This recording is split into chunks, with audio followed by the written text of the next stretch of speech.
la wachezaji wa Simba Sporting Club.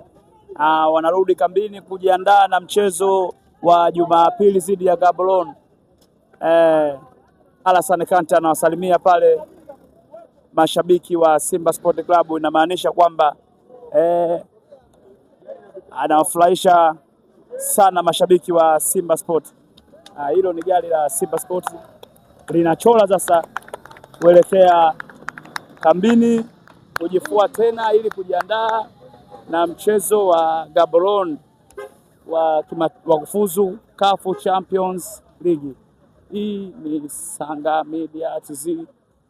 Ndugu mtazamaji, usikose kushare, kucomment, kulike, kusubscribe ili uwe wa kwanza kupata matukio yetu sisi ya Sanga Media TZ.